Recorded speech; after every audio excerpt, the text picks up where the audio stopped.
que nós recebemos ao entrarmos no salão e vamos acompanhar essa página de pacificação, de harmonização dos nossos corações, das nossas mentes. E o título tem tudo a ver com o que é estudado hoje. Hoje nós estudamos o Livro dos Médiuns, né? Assuntos em torno do Livro dos Médiuns. E hoje a página é de Odilon Fernandes, do livro Mediunidade e Evangelho, da editora Ide, e a psicografia do nosso Carlos Bacelli. E o título, Manifestações Inconvenientes. Por manifestações inconvenientes, referimos-nos àquelas manifestações que ocorrem em locais e momentos inadequados. Os espíritos esclarecidos sabem aguardar o instante e o local apropriados para se manifestarem, respeitando a intimidade dos lares e a disciplina existente nos centros espíritas.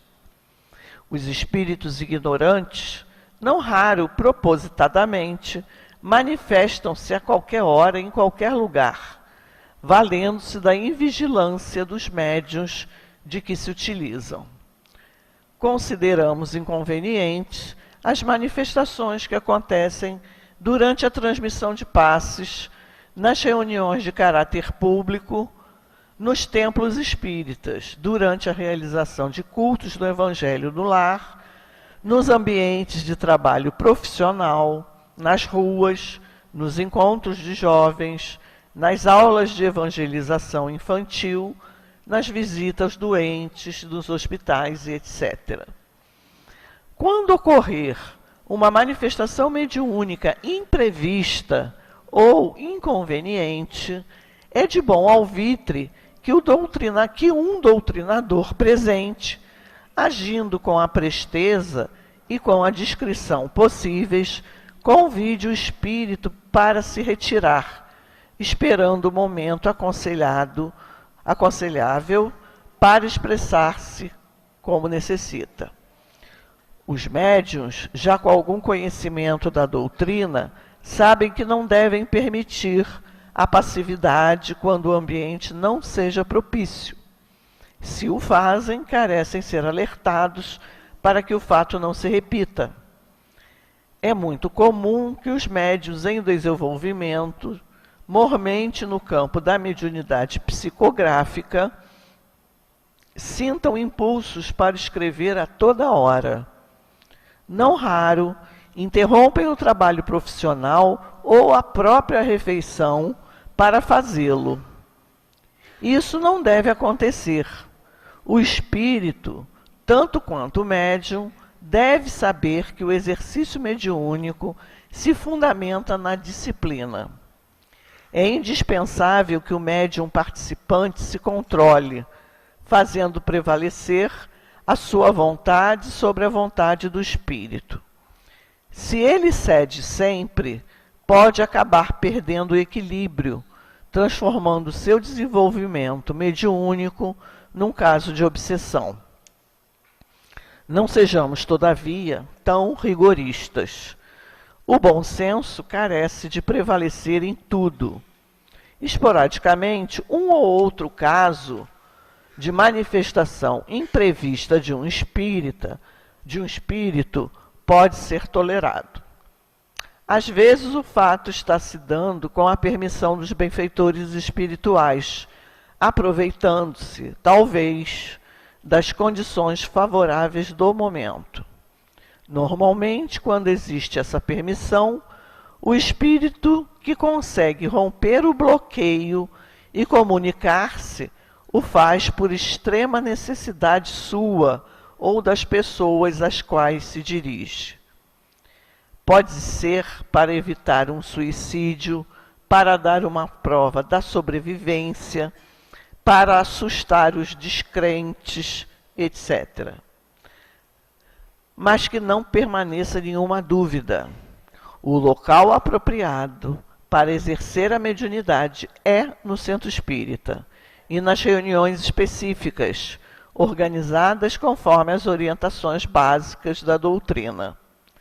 Médium que quer incorporar a todo instante, psicografar a toda hora, que vê e ouve os espíritos a cada minuto, está sobre evidente desequilíbrio e manda à caridade que ele seja alertado a respeito. Pode ser, inclusive, que haja necessidade de uma pausa momentânea em suas atividades mediúnicas, saneando seu psiquismo, a fim de que, depois, ele as retome com mais discernimento e controle sobre as próprias emoções. Infelizmente, a verdade é dura, mas carece de ser dita. Os médiuns acham que a partir do momento em que recebem a primeira comunicação, já estão desenvolvidos. É como alguém que passasse a se considerar homem por ter alcançado a maioridade. Crendo-se assim desenvolvidos, eles próprios se dispensam de qualquer estudo do espiritismo, acreditando que já chegaram onde muitos ainda estão se esforçando para chegar. E que, em geral, os médiuns, crendo que serão instruídos pelos espíritos, não gostam de estudar. Mas é também por isso que muitas mediunidades não avançam além do primeiro passo dado. Os espíritos não têm o direito de ser inconvenientes em suas manifestações. Quando o são, parcela dessa inconveniência deve ser tributada à invigilância e à indisciplina do médium. Página bem interessante para a gente refletir. Nós que somos médiuns, estamos de crachá ou médiuns sem crachá, né? A gente precisa refletir bastante quanto a essa necessidade. Bastando ter uma ostensividade, nós precisamos educá-la. Agora sim, vamos elevar os nossos pensamentos ao alto, colocando na nossa tela mental a figura do mestre que mais nos agrada. E vamos dizer assim: Senhor Jesus, mestre querido, nosso guia, nosso modelo, que bom, Senhor, que escolhemos aqui estar. Que bom, Senhor, que viemos em busca de um conhecimento mais apropriado às nossas necessidades espirituais. Pedimos a Ti e a toda espiritualidade superior da casa que nos ampare, nos sustente, nos guie nesses momentos em que estaremos protegidos, amparados e sustentados por essa casa abençoada, essa casa, esse ponto de luz aqui em Bento Ribeiro, uma das casas do Senhor Jesus. Pedimos também, Senhor, que envolva o nosso companheiro Célio, que fará uso da palavra, que direcionará nossos raciocínios, e da nossa Aline, que também fará uso da palavra no momento da sustentação dos passes. Pedimos também, Senhor, amparo e bênçãos aos nossos internautas que estão distribuídos por essa grande rede da web nacional e internacional. Que eles também sejam amparados e abençoados. E assim, Senhor, contando com a sua presença, com a sua luz, com as suas bênçãos, nessa hora bendita, te pedimos simplesmente a permissão para darmos por iniciados trabalhos de estudos e passes dessa segunda-feira no horário das 19h30. Assim seja, graças a Deus.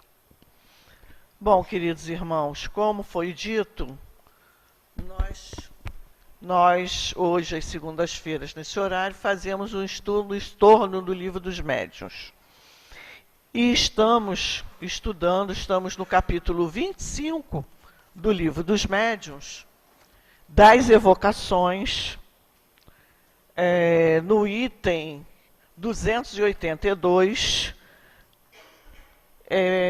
que diz que questões sobre evocações, números de 22 a 35.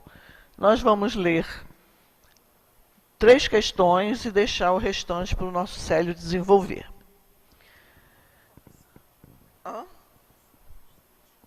Ah, 24, desculpa, gente, 24. Não é 22, é 24.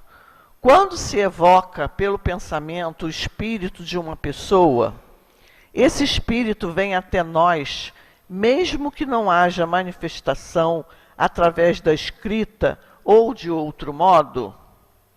Resposta: a escrita é um meio material para o espírito atestar sua presença, mas é o pensamento que o atrai, e não o fato da escrita. Item 25. Quando um espírito inferior se manifesta, pode-se obrigá-lo a se retirar? Sim, não lhe dando atenção. Mas como quereis que se retire quando vos divertis com as suas proezas? Os espíritos inferiores ligam-se àqueles que os ouvem com complacência, como os tolos entre vós. Item 26. A evocação feita em nome de Deus será uma garantia contra a ingerência dos maus espíritos? Resposta da espiritualidade: o nome de Deus não constitui um freio para todos os espíritos perversos, mas contém muitos deles através desse meio. Afastais sempre alguns deles, e muito mais afastareis, se ela for feita do fundo do coração, e não como uma fórmula banal. Agora nós vamos passar a nossa palavra ao nosso querido Célio, e pedimos a ele, a Deus, que o abençoe. Estão me ouvindo bem? Tá bem? Não? Melhorou? Boa noite a todos. Livro dos Médiuns, segunda-feira, falando de evocação, e a gente sempre quer, logo no início, eu gostaria de propor como a gente vai trabalhar, não é hoje. A gente vai pegar as perguntas todas, são perguntas muito simples, e respostas também simples, mas que tem assim algumas nuances que a gente pode juntos trabalhar sem perder muito o contexto. Ela já leu 3, e eu vou voltar à primeira, quando ele diz que quando se evoca pelo pensamento, existe alguma maneira de se evocar os espíritos que não seja pelo pensamento? Então já é uma reflexão para a gente, né? Então, todas as vezes que a gente vai evocar, ou seja, convidar, chamar até nós sempre vamos usar o pensamento. O pensamento é o veículo de comunicação. E a gente fala assim, os espíritos se comunicam na Terra pelo pensamento. Sim, nós nos comunicamos, só que precisamos verbalizar, precisamos de códigos que façam que nós sejamos entendidos. Não é? Então precisamos da palavra, precisamos de uma série de coisas exteriores. Mas na realidade, tudo isso é uma representação do pensamento. Então no momento que eu estou pensando, eu preciso usar uma palavra, o idioma português, que é o nosso idioma, para que a gente se faça compreensível, né, entre nós. Mas pensamos. E aí começamos a refletir. Quando a gente pensa e evoca, é interessante a gente pensar na qualidade do pensamento. Quando o Cristo é lembrado a todo momento como um grande médico das almas, quando ele fala do vigiai e orai, ele fala exatamente sobre isso, que a qualidade dos nossos pensamentos, como o pensamento é plástico, como o pensamento é vida, como o pensamento é matéria, e ele realmente se impregna à energia que circula em torno de nós, a gente está sempre fazendo uma evocação. Então, no momento em que eu penso em alguma coisa, imagina, eu penso, por exemplo, em ajudar alguém. E eu penso firme nisso. Aí eu preciso ajudar alguém.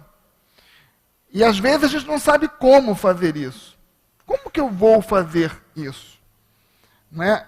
Recentemente nós tivemos um encontro de Bezerra de Menezes. E eu me lembro que agora, muito recentemente, eu tentando auxiliar uma amiga, uma questão material, porque moralmente e espiritualmente ela está bem, mas ela precisava de uma ajuda material que era crucial, e no momento em que eu fui lá e vi a situação e não sabia o que fazer, eu resolvi ir caminhando para casa, para poder diluir um pouco a minha sensação de impotência, que na realidade a gente sente assim em determinadas situações. E eu me lembro que eu fui pensando, e eu olhei para o céu, era um céu nublado, né? Na Tijuca a gente não vê muita coisa no céu não, sabe? A gente tenta ver, mas não consegue. Então eu fiquei olhando e estava aquele pouquinho de coisas que eu conseguia ver, mas eu lancei uma vibração de, meu Deus, eu não sei o que fazer. Como a gente pode ajudar? Eu não sei o que fazer. E na hora que eu vibrei assim, e já muito envolvido pelo sofrimento que ela vinha passando, e que ainda vem, eu olhei para o alto, eu vibrei assim, e eu vi então se formar, muito próximo ao meu rosto, num círculo, a figura do Dr. Bezerra de Menezes, que até então eu não pensava. Eu não estava pensando nele, eu estava focado naquele problema. E na hora que ele aparece, eu transferi para ele uma responsabilidade. Né? Eu disse, olha, doutor Bezerra, me ajuda, porque eu não sei o que fazer. Eu não tenho condições de ajudar, eu não tenho como, e precisa. E por incrível que pareça, né, porque é bacana isso, dali para frente uma sucessão de coisas aconteceram, como que a gente poderia dizer milagrosas, no sentido de que tudo foi se encaixando. Uma das questões muito interessantes é que ela tinha uma pensão que ela não conseguia movimentar há 30 anos. E saiu uma semana depois, sem que ela esperasse. Então, uma coisa assim, impressionante para a gente, né, refletir de que a gente pensa, vibrou, os espíritos estão povoando em torno de nós, e eles então se aproximam daquilo que a gente está vibrando. Se a gente vibra também, muitas vezes, no desamor, no desânimo, e todo mundo aqui já tem uma historinha dessa, né?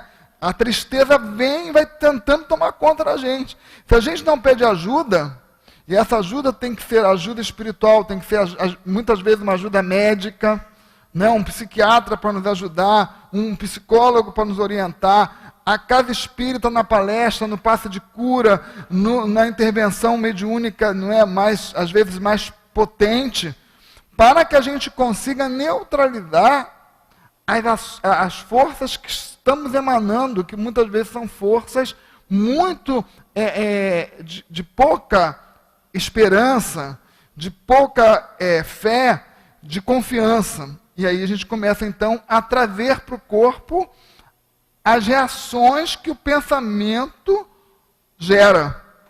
Então, o que a gente está falando aqui? Que evocar não é a gente parar assim, agora eu vou evocar um espírito. Isso é assim, eu estou organizado para fazer um trabalho, então eu vou, naquele horário, naquele dia, naquele momento, faço. Mas as evocações estão fazendo o tempo inteiro. Os convites nós estamos fazendo todo o tempo. Então, por isso que a gente olhamos, começamos a ficar com aquela ideia fixa, estamos vibrando mal por alguém, estamos desiludidos com alguma coisa, estamos reclamando muito. É atenção, porque a gente vai atraindo as forças que se assemelham àquela vibração que nós estamos emitindo naquele momento. Então, muita atenção para a gente, e conseguindo trabalhar isso. E pede ajuda. No momento em que a gente está com dificuldades, peçamos ajuda, a gente tem que pedir. Não podemos pensar, eu venço isso sozinho. É muito difícil. A gente não tem ainda tanta capacidade para conseguir. Aí ele diz, então, que o pensamento sempre. Ele diz, uma outra pergunta que ela já leu, quando um espírito inferior se manifesta, pode-se obrigá-lo a se retirar? Ele diz, sim, não lhe dando atenção. Já perceberam que também na vida é assim? Se a gente tem alguém inconveniente, se a gente não der ibope para ele, ele cansa, ele desiste. Porque ele não tem reciprocidade. Então ele acaba saindo, porque não consegue o público que ele espera alcançar. Agora, se a gente anima aquela ideia, se a gente valoriza aquela ideia, ele vai continuar, porque o ser humano é muito criativo. Então ele vai continuar vibrando e vai também recebendo as informações que a sua capacidade de troca lhe permite.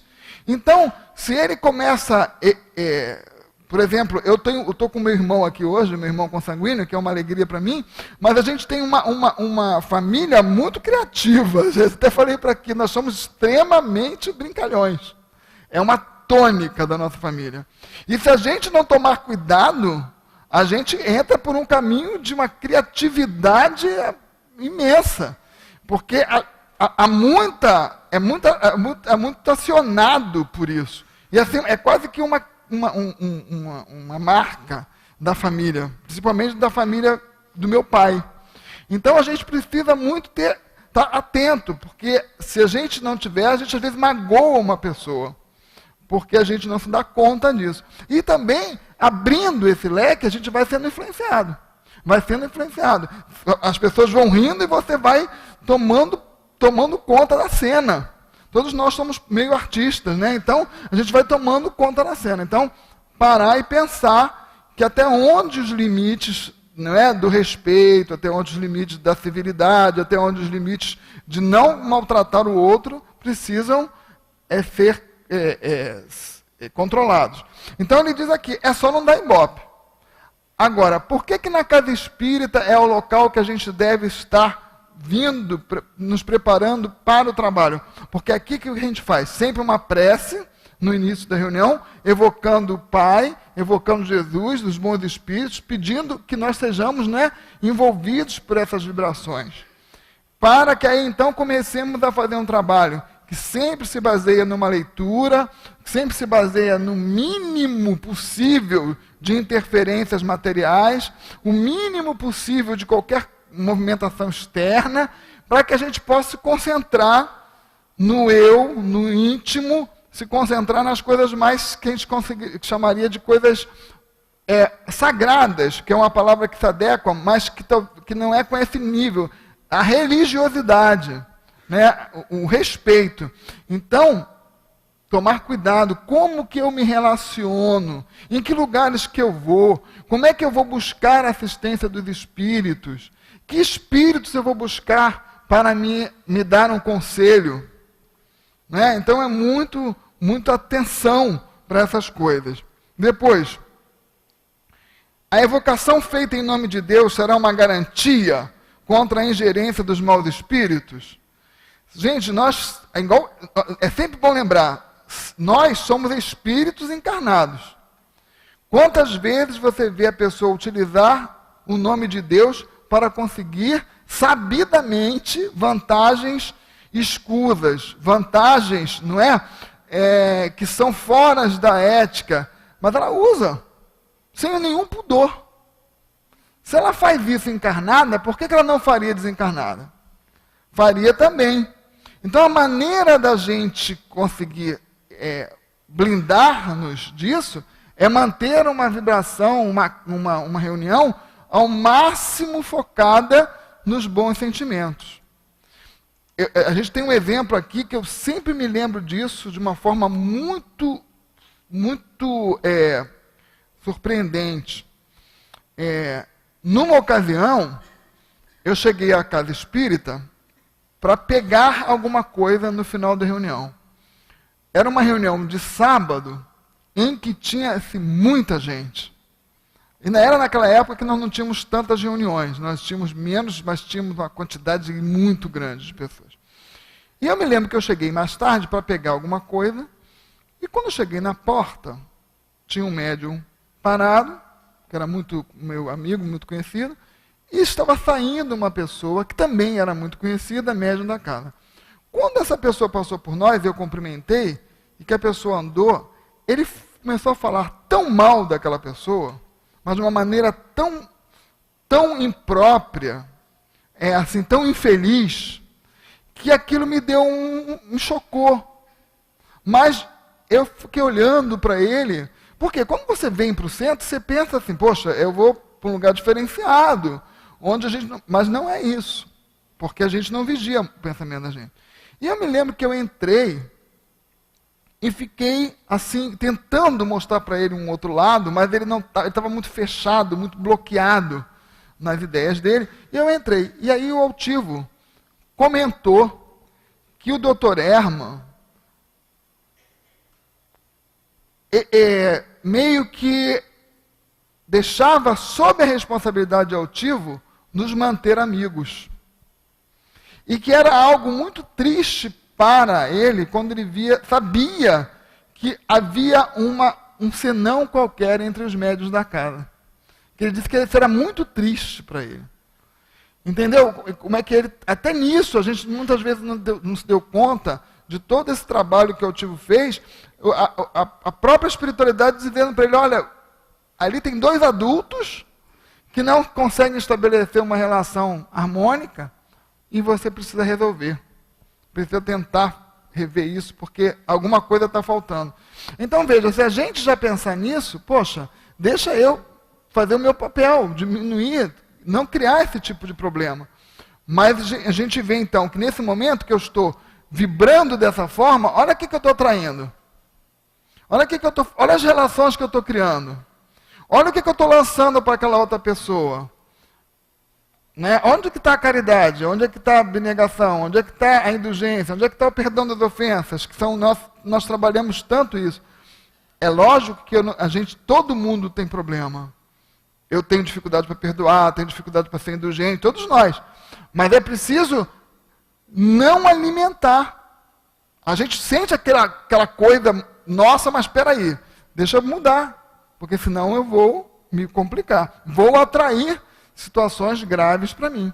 E muitas vezes a gente cria divisões dentro da própria casa espírita, que deveria ser um lugar de união, né? Um lugar de todo mundo trabalhando para o mesmo objetivo. Então ele diz aqui, que o nome de Deus não constitui um freio para todos os espíritos. Pessoas como aqui e espíritos lá que não fazem a menor diferença. Até se aproveitam disso para levar as pessoas ao equívoco, para levar as pessoas ao erro. Vocês vejam, não é sabido que na Idade Média, só para a gente situar um pouquinho, a Idade Média, 400 anos depois de Cristo, 1000 anos, 1400, né, que foi ali um espaço entre a Antiguidade e a Renascença, esse pedacinho ali, como que se usou Deus como sendo o grande gerente de tantas coisas erradas que se faziam. Certo? Mesmo na Renascença, quantas pessoas foram levadas à fogueira para a defesa do nome de Deus? Né? Então é uma coisa assim, muito interessante. Em 1600, se eu não me engano, uma das próprias encarnações de Allan Kardec, que foi o Giordano Bruno, né? John Russo, foi morto por causa de uma defesa, de uma ideia, numa fogueira. Então é muito interessante a gente pensar nisso. E isso era usado que Deus quer assim, é a vontade de Deus. Então, atenção, não é isso que a gente pode imaginar. Às vezes você vai num lugar com um culto exterior muito pomposo, mas está faltando a essência. Então não é garantia. A gente precisa ter cuidado. Então, atenção no que a gente vai buscar, atenção no que a gente vai se relacionar, atenção no que a gente vai se conectar. Aqui ele fala também, quando vários espíritos são evocados simultaneamente, e quando há apenas um único médico, qual o que responde? Olha só, nós evocamos vários espíritos, só tem um médium. Ele diz, um deles responde por todos e exprime o pensamento coletivo. Então, estamos fazendo evocações múltiplas, mas só tem um médium. Então, aquele vai representar a ideia. A doutrina espírita sempre diz, quando a gente pega uma mensagem, não importa Se nenhuma mensagem tivesse autor, não teria problema nenhum. Não precisa. Né? Essa autenticidade. Porque, na verdade, eu não vou conseguir nunca, de maneira 100%, atestar a autenticidade de uma mensagem. Não é? Eu não vou conseguir isso. O que eu vou conseguir é o seguinte: aquela ideia que está sendo passada pela mensagem condiz com o espírito que assinou. Se ela condiz, ótimo, mas significa que seja aquele espírito? Não. Pode ser um espírito da mesma falange, da mesma estirpe espiritual. Não precisa ser o mesmo. Porque o que importa para os espíritos é a ideia. O que está fazendo? Agora, isso nós estamos falando de evocação livre. Diferenciado de quando você diz assim: eu vou evocar e alguém se predispõe, por exemplo, a me trazer uma mensagem do espírito do meu pai. Aí muda. Porque a gente fez uma combinação, então é preciso que seja realmente aquele espírito. Porque é uma evocação particular. A gente viu isso aqui no livro. Agora, por isso que a doutrina espírita não ensina evocação particular. Porque evocação particular faz com que o médium esteja extremamente vulnerável. E como nós, como foi dito na primeira leitura, não nos preparamos tão bem como deveríamos, a possibilidade de equívoco é grande. Então, o Chico Xavier, vocês viram na história dele, quantas vezes tentaram pegar o Chico lá em situações constrangedoras, criando situações. Então, evita-se esse tipo de comunicação, principalmente quando a gente é um médium que está no início, que ainda não consegue entender muito bem as forças que nos cercam. Quando a gente não tem a gente sabidamente não está moralmente preparado para uma tarefa como essa, porque a gente é que tem que saber se a gente está ou se a gente não está, não é? Então, cuidado. Agora, a doutrina espírita fala, o objetivo dos espíritos são mensagens gerais, que atenda ao grupo, porque as mensagens pessoais, individualizadas, focadas numa determinada situação, são sérias. A gente precisa evitar, para não criar problema. Porque depois que está criado um problema, é difícil da gente resolver. Não é isso? Vocês percebam bem, a gente na vida não é assim? A gente tem 1 milhão de coisas boas, mas a gente se prende naquilo que não é bom. Uma pessoa vier aqui no centro, passa 15 anos recebendo uma série de coisas boas. Um dia que alguém comete um deslize com ela esquece tudo. Só vai se prender naquilo. Não é assim? A maioria de nós? Só é meio do perfil da gente ainda. Não é? Então é uma situação complexa. Às vezes a gente vê uma situação em que a gente ganha a vida, ganhamos 1 milhão de possibilidades, mas aí a gente perde 1 centavo e se prende nele. Não consegue mais se libertar. Né? É sério a beça. É da gente, então todo cuidado é pouco. O mesmo espírito poderia comunicar-se ao mesmo tempo e logo, através de 2 médiuns diferentes, tão facilmente quanto tem dos homens que ditam várias cartas ao mesmo tempo. Então ele diz que um espírito pode se comunicar através de 2 médiuns diferentes.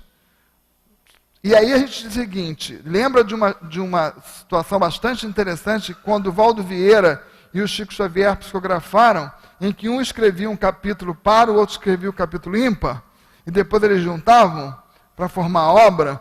É uma coisa assim muito interessante para a gente estudar, que tem uma sequência, não é? Como é que isso se deu? Então é um exemplo para a gente olhar dessa capacidade mediúnica. O mesmo autor escrevia por um, escrevia por outro, mas um fazia o par e o outro ímpar. Então é uma coisa muito interessante para a gente perceber. O espírito evocado ao mesmo tempo em vários pontos pode responder simultaneamente às perguntas que lhe são dirigidas? Olha a resposta. Sim, se for um espírito elevado. É igualzinho a gente. Tem pessoas que estão num local, numa mesa, numa roda de conversa, ela começa a lhe perguntar uma série de coisas, ela vai respondendo a todo mundo. Porque ela tem um conhecimento muito vasto, ela tem um conhecimento muito aprofundado daquele conteúdo. Se a pessoa tem pouco conhecimento, ela não consegue fazer isso. Porque ela não consegue ter um raciocínio tão trabalhado, um pensamento já tão trabalhado, para dar respostas tão rápidas àquilo que eles estão perguntando. Então, o que a gente diz? Essa pessoa que consegue responder a um grupo grande de pessoas com várias perguntas diferentes e com muita rapidez, ela tem um conhecimento elevado do assunto que ela está tratando. Então, a gente diria que ela é um espírito elevado naquele assunto. Os espíritos elevados também conseguem fazer isso. Os menos não, porque têm limitações. Porque muitas vezes precisam... Vejam quando a gente tem quando a gente está preocupado com alguma coisa, a pessoa está falando e a gente não ouve mais. Porque a gente está preocupado em saber que raciocínio a gente vai trazer. Quando a gente está seguro, a gente fica ali, deixa vir. Eu sei exatamente o que eu vou ter que fazer. Eu sei para onde eu vou, o que eu quero atingir, o que eu quero. Eu conheço o que eles estão me falando. Agora, se a gente não conhece, a gente vai meio que preocupado, está sempre usando a nossa cabeça para meio que uma defesa contra alguma coisa. Aí isso embota a nossa capacidade de resposta. Então, quanto mais elevado é o espírito, mais capacidade ele tem de articular a sua ideia, mais capacidade ele tem, se o médium for um médium versátil, ele também tem muito mais capacidade de manipulação daquele processo mediúnico. Se as perguntas que lhe forem feitas forem perguntas muito inteligentes, concisas, focadas num objetivo, ele também consegue responder muito melhor. Não é? Então, é uma tranquilidade, mas isso precisa de elevação, precisa de conhecimento, precisa de ser versátil naquilo que ele está respondendo. Se a gente vai perguntar para um espírito ainda muito pouco evoluído, a gente vê. Aluno, quem é professor aqui sabe. Você vai lidar com um aluno, cada um com uma capacidade de entendimento, você olha para um, pergunta, ele responde, o outro já não consegue tanto. Demora um pouco mais. Aí, às vezes, nem consegue. Porque ele não tem condições para isso. E também nós temos assim, múltiplas inteligências, né? Lembrar disso, múltiplos aspectos da inteligência. Por exemplo, a gente vê algum aluno que ele não consegue responder bem a matemática. Mas ele responde muito bem num português, por exemplo. Escreve muito bem, né? Numa redação, ele consegue colocar, mas a parte de exatas ele já não consegue tanto. Então, também esse respeito. E os espíritos é a mesma coisa. Se ele tem um conhecimento aprofundado, por exemplo, de magnetismo, se a gente evocar um espírito que tenha trabalhado nisso várias encarnações, que tenha lidado muito com isso, ele vai chegar aqui, o que você perguntar, ele vai, porque ele sabe tudo. Não tem dificuldade. Então, é o nível de conhecimento. Aí ele veio aqui, deixa eu ver aqui onde eu parei. Podem ser evocados os puros espíritos, os que terminaram a série de suas encarnações? É uma pergunta interessante. Não é? Será que a gente consegue? Ele disse, pode, mas muito raramente. Não é? Eles só se comunicam com os de coração puro e sincero. Eles só se comunicam com os de coração puro e sincero. Algum de nós se habilita?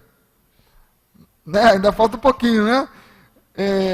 E não com os orgulhosos e egoístas. Por isso é preciso desconfiar dos espíritos inferiores que tomam esta qualidade para se darem mais importância aos vossos olhos. Os espíritos superiores, eles são extremamente discretos. Aliás, essa questão de ser discreto é uma qualidade da pessoa superior, tanto encarnada quanto desencarnada. Né? Ela faz com que a pessoa ela busca a simplicidade, ela busca tirar o foco de si mesma para colocar o foco no conteúdo, ela procura buscar o outro, atingir o outro, envolver o outro, ela tira dela todo o foco para mostrar para o outro. ela se direciona sempre com o nós, se colocando no mesmo nível de patamar. Ela se posiciona com muita clareza, muita concisão. Não é?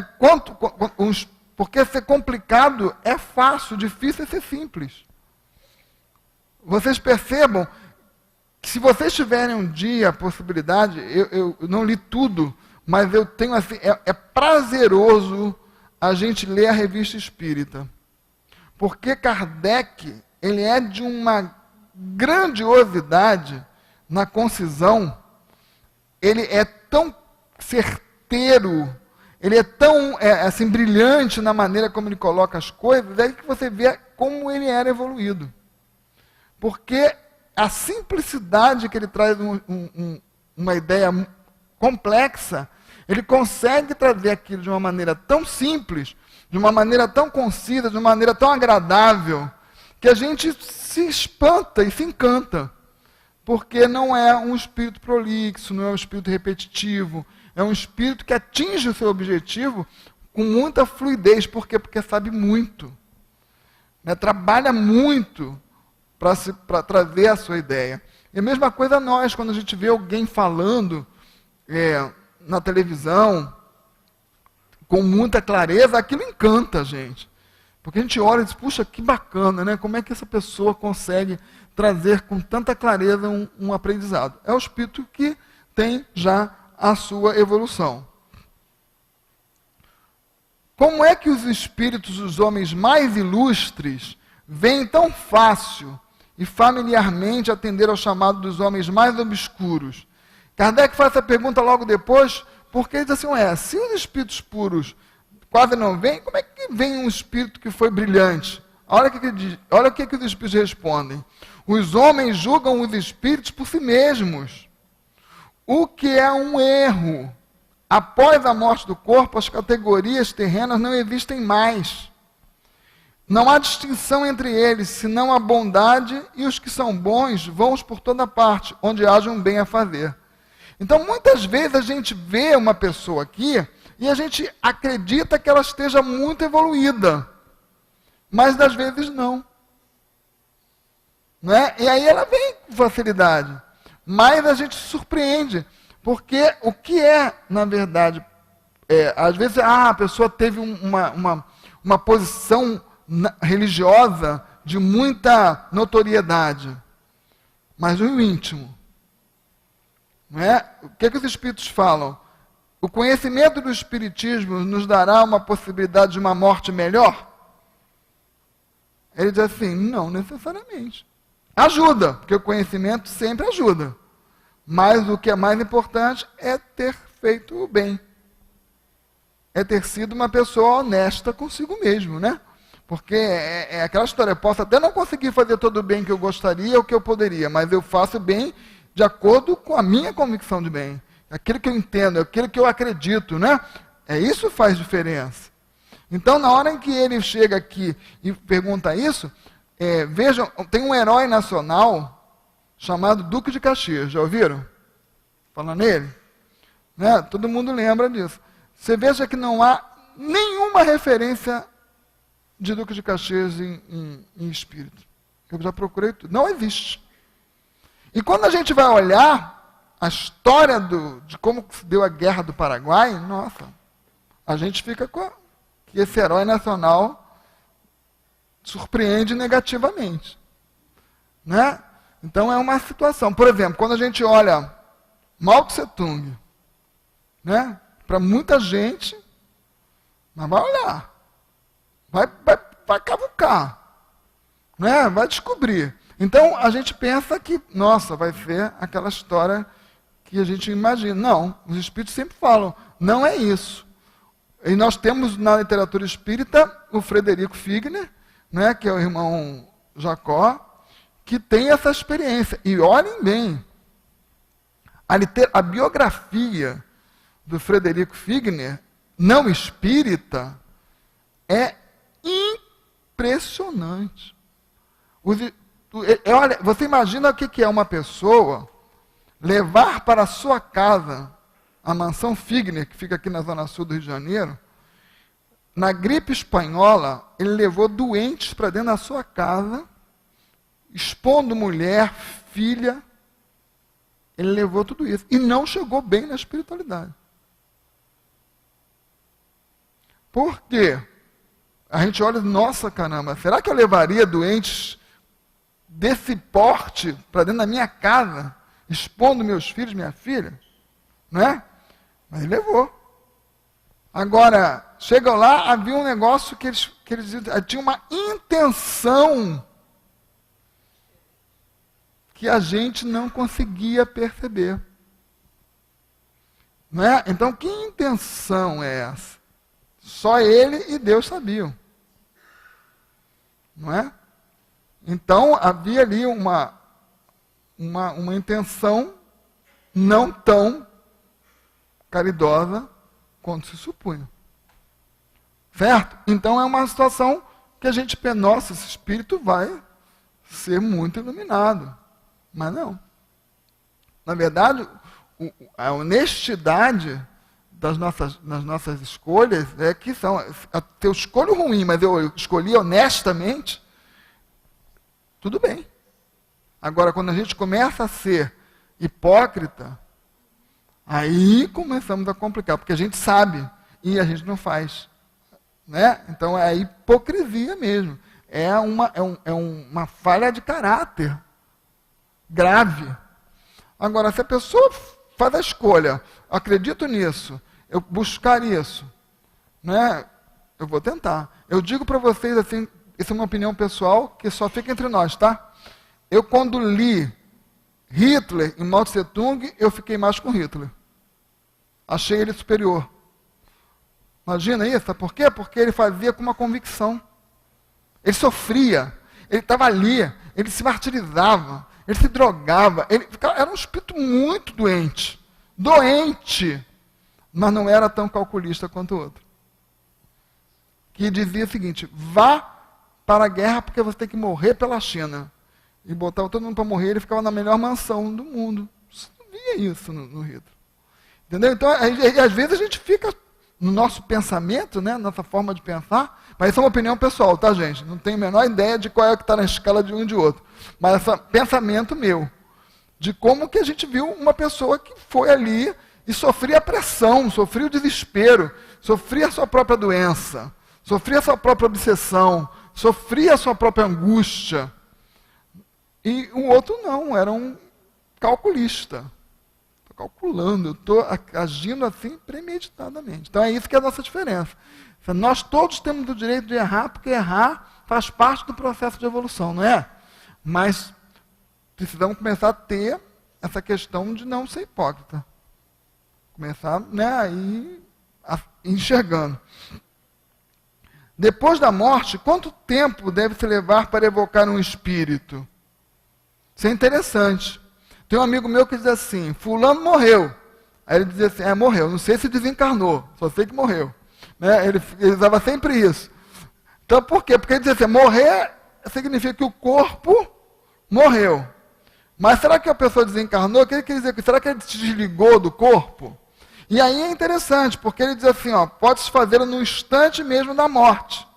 Mas como neste momento o espírito ainda está em perturbação, e aí a gente tem que entender perturbação como assim, o momento de fazer a mudança de situação.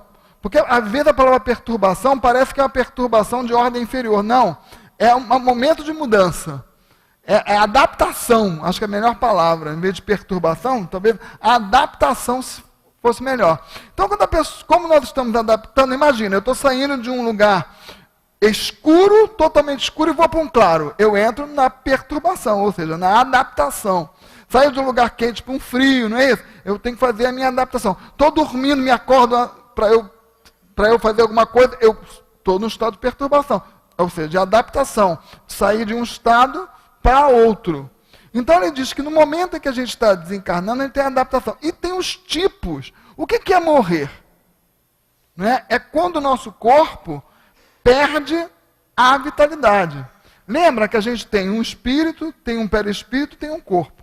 Quando a gente encarna, a gente tem o fluido vital, que é aquele fluido que vai fazer com que esse nosso organismo viva aqui por um determinado período. A gente recebe uma carga energética que vai dizer, olha, essa carga te propicia viver aqui 30, 40, 50, 60 anos, 100 anos. Eu tenho aquilo. Agora, quando essa vitalidade... Imagina um garoto de 30, de 20 anos que sofre um acidente de automóvel.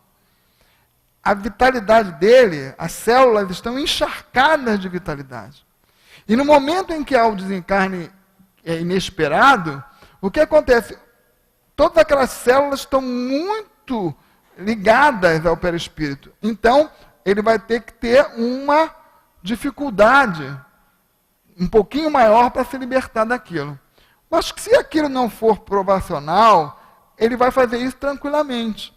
Mas a morte natural, quando nosso organismo vai envelhecendo, e que é uma coisa muito normal, o que acontece? A vitalidade das células vão se diminuindo, e aí daqui a pouco há um desligamento sem dor.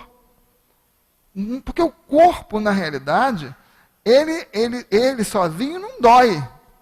O que, na verdade, acontece é como que o espírito reage ao estímulo que vem para o corpo. Tanto que tem pessoas que lidam muito melhor com a dor do que outras, porque conseguem ter uma relação diferenciada também com relação à dor. Então, no momento em que o espírito desencarna de morte natural, mais fácil você evocá-lo próximo, porque ele já estava muito desligado das suas células, o perispírito já estava fazendo essa ligação, porque a vitalidade havia terminado. Agora, um espírito que desencarna num momento com muita vitalidade, é mais difícil, ele está num estado ainda de adaptação mais longa. Então, mas ele diz que a gente pode fazer. A evocação no instante da morte será mais penosa para o espírito do que o seria mais tarde? Ele diz, algumas vezes. É como se vos arrancassem do sono antes que estivesse completamente desperto. Então, dependendo da morte, vai ser mais ou menos. E aí ele diz uma coisa interessante, que a influência corporal, que se faz sentir mais ou menos tempo sobre o espírito da criança, acho que a gente não vai dar para falar dessa não. Vamos parar aqui que é melhor. Só para a gente concluir. Então, a evocação é um estado, uma ação mental. Então, eu posso estar evocando, eu faço isso o tempo inteiro. Então, se eu estou lá, estou pensando em alguém, o que eu estou fazendo? Estou evocando. Encarnada ou desencarnada. Não é? Eu quero trazer essa pessoa para perto de mim e eu, às vezes, trago mesmo. Se a pessoa quiser vir, se Deus permitir, então isso pode acontecer. Então, a qualidade do nível de pensamento é muito importante. E aí, olha como é importante. Às vezes eu vejo, a gente vê filme, né? De crime. E aí você começa a entrar no processo, porque esse é o objetivo de um bom filme. Que você mergulhe nele. E aí você vai mergulhando ali. Aí você começa a criar as tuas ações mentais. Criando, e você vai criando. Um livro. Estou lendo um livro muito, muito pesado. Estou lendo um livro, eu vou criando. Não é? Eu vou criando. E conforme eu vou criando aquilo, eu vou jogando no universo. Ele vai para o fluido, ele vai para a energia. E a gente vai fazendo essas conexões. Então, o espírito... É muito comum, a maioria das vezes, esses rapazes que se tornam terroristas, eles dizem que começaram vendo filme com essa prática. Aí ele começa a ver no início, e aí o nosso cérebro ele é muito plástico, ele é muito receptivo fisicamente. Então ele vai guardando aquela imagem e ela vai sendo a nossa herança. A nossa casinha mental. Então, uma pessoa, por exemplo, que que está muito dedicado à pornografia, ele fica olhando aquele filme e daqui a pouco ele não consegue ver mais nada no outro ou na outra que não seja daquela forma. Porque ele impregnou a mente disso. Né? E isso fica muito forte. Então, para se libertar, muitas vezes, precisa de várias encarnações. Precisa de tratamento médico, é uma confusão impressionante. Então, é por quê? Porque o nosso organismo, ele trabalha para nós. Ele é escravo. Ele diz assim, o que você quer? Eu estou aqui para te servir. Você quer isso? Eu estou pronto. Então, mas a gerência é do espírito. Então a gente tem que aos poucos ir fazendo esse trabalho, e deixando de ouvir, e deixando de ler, e deixando de pensar nisso, e começar a criar uma zona de neurônios que nos dê paz. E isso, a oração, a meditação, a boa leitura, o bom filme, não é? A boa música. É um trabalho que a gente tem que fazer para poder fazer a limpeza da nossa região cerebral e a gente começar a ter uma qualidade de pensamento melhor. Tá certo? Então agradeço a vocês a oportunidade que a gente possa reler mais, né, esse item e pensar na responsabilidade do pensamento. Muito bom, né, gente? Pena que o relógio é implacável. Ele nos diz direitinho a hora que a gente tem que parar, senão a gente ficaria aqui ouvindo o Célio falar do plano espiritual, de espíritos inferiores, de espíritos superiores, até uma meia-noitezinha, assim, né? Né, Célio? Que você esteja aqui conosco outras vezes, né? Trazendo seu conhecimento, suas informações tão claras, tão precisas. E agora nós vamos passar para aquele momento tão esperado, que é o momento dos passes, aquele momento de troca fluídica com o plano espiritual superior, em que nós nos colocamos nas mãos desses amigos superiores e amorosos da casa. E é o momento da gente se ligar mais nos desejos nobres, né, nas ideias mais nobres, pensando nos nossos queridos que deixamos em casa, pensando no nosso país, nos nossos colegas de trabalho, principalmente aqueles que a gente tem uma certa dificuldade, né? Esse é o momento da gente distribuir fluidicamente bons pensamentos, boas emanações, para que tudo fique mais harmonioso, inclusive nós, né? Não é isso que a gente quer? Mais harmonia, mais paz, mais felicidade. Então nós vamos ler o Evangelho. Nós estamos no capítulo 5, Bem-aventurados os aflitos, instruções dos Espíritos, em que a nossa Aline vai comentar justamente na hora dos passes. E é o bem e o mal sofrer, item 18 do capítulo 5. Nos diz assim: quando Cristo disse, bem-aventurados os aflitos, o reino dos céus lhes pertence, ele não se referia aos sofredores em geral, pois todos os que estão na terra sofrem, quer estejam sobre um trono ou na miséria. Porém, poucos sabem sofrer, poucos compreendem que só as provas bem toleradas podem conduzi-los ao reino de Deus. O desânimo é um erro. Deus vos recusa consolações se vos falta coragem. A prece é um sustentáculo para a alma, mas não é suficiente. É preciso que ela seja apoiada sobre uma fé viva na vontade de Deus. Muitas vezes vos foi dito que ele não envia um fardo pesado para ombros frágeis. O fardo é proporcional às forças, como a recompensa é proporcional à resignação e à coragem. A recompensa será tanto mais grandiosa, quanto mais penosa for a aflição. Mas é preciso merecer essa recompensa. É por isso que a vida é cheia de adversidades.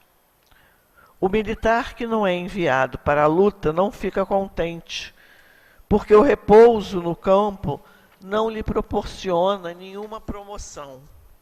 Sede, pois, como militar e não procureis um repouso no qual vosso corpo se enfraqueceria e vossa alma se embotaria. Ficai satisfeitos quando Deus vos envia a luta. Essa luta não é o fogo da batalha, mas as aflições da vida, onde muitas vezes é necessário ter mais coragem que em um sangrento combate, porque aquele que permanece firme diante do inimigo cederá sob a pressão de um sofrimento moral.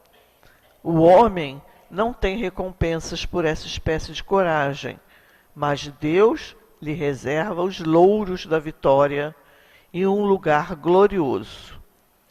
Quando vos chegar um motivo de dor ou de contrariedade, esforçai-vos para superá-lo. E quando chegardes a dominar os impulsos da impaciência, da cólera ou do desespero, dizei com uma justa satisfação: eu fui o mais forte. Bem-aventurados os aflitos pode, portanto, ser assim traduzido. Bem-aventurados aqueles que têm o ensejo de provar sua fé, sua firmeza, sua perseverança e sua submissão à vontade de Deus, pois eles terão centuplicada a alegria que lhes falta na terra, e após o trabalho virá o repouso. Lacordaire, Havre, 1863.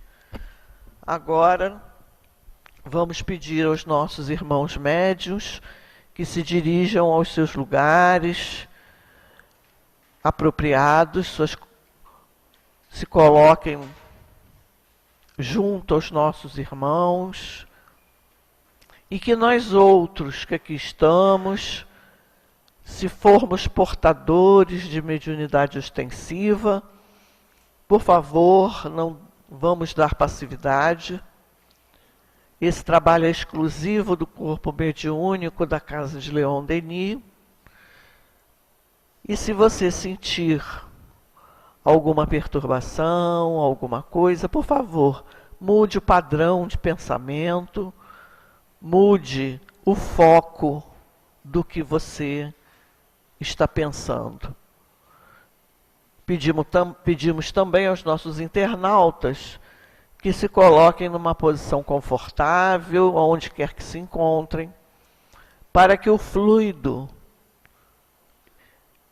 oriundo daqui do centro Leon Denis chegue até cada um que está focado e ligado nessa reunião. Vamos aguardar mais um pouco para que todos os médiuns se posicionem. E já vamos aproveitando essa paz, essa tranquilidade, para elevar os nossos pensamentos ao alto, evocarmos o nosso guia espiritual, né, a estar ao nosso lado, pedindo ajuda, e que todos nós que aqui viemos, vamos receber, dentro do nosso merecimento, tudo que viemos buscar. Mais um pouco. E elevemos mais uma vez o nosso pensamento ao alto.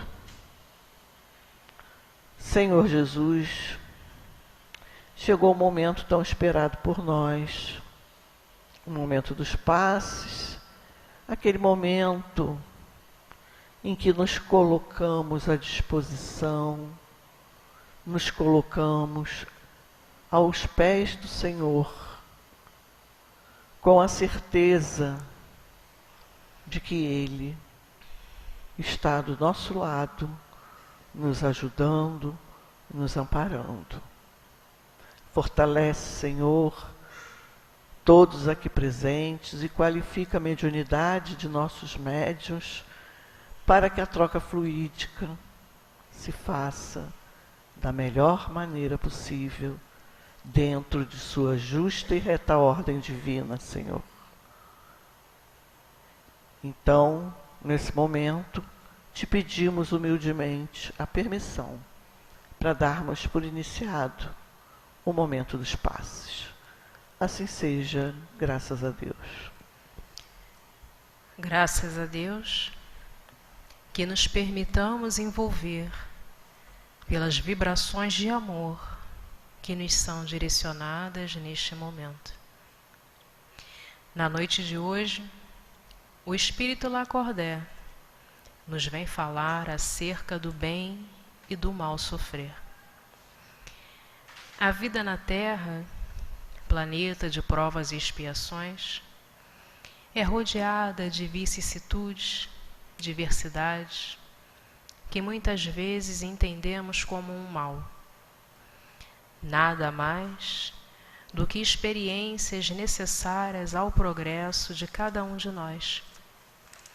Nenhuma dor nos chega sem que tenhamos necessidade dela, aprender com ela, crescer com ela.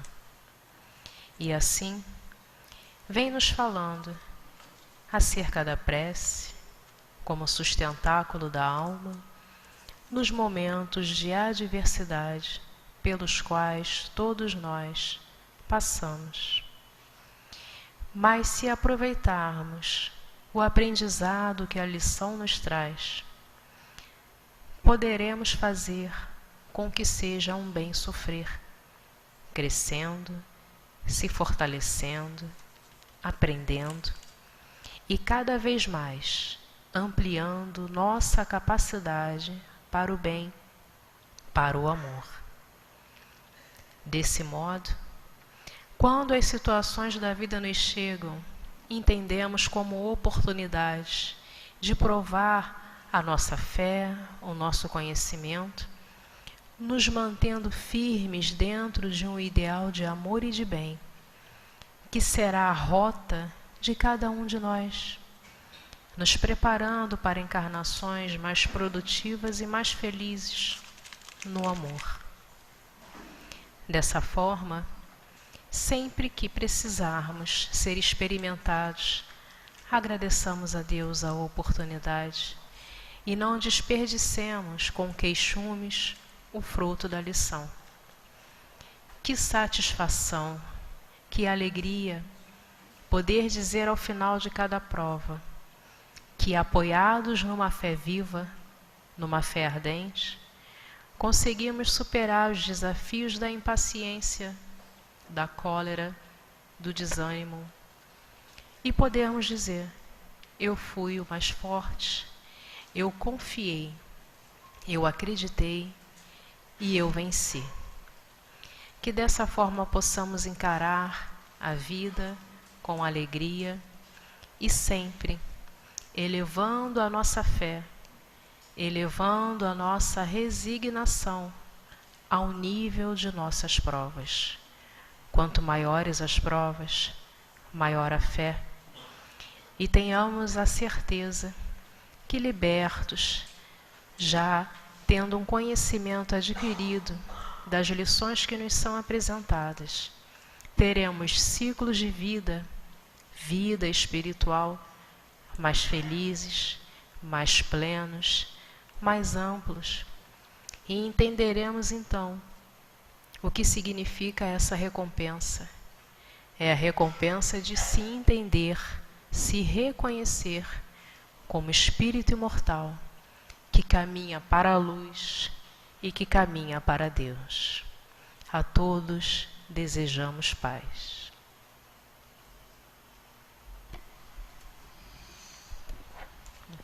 E agora, irmãos,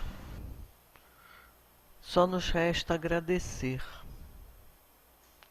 agradecer por termos feito parte desse banquete espiritual, onde fomos agraciados com paz, harmonia, tranquilidade. Que possamos dividir, partilhar com todos aqueles que deixamos em nossos lares ou em nossos locais de trabalho, se formos partir daqui para algum trabalho.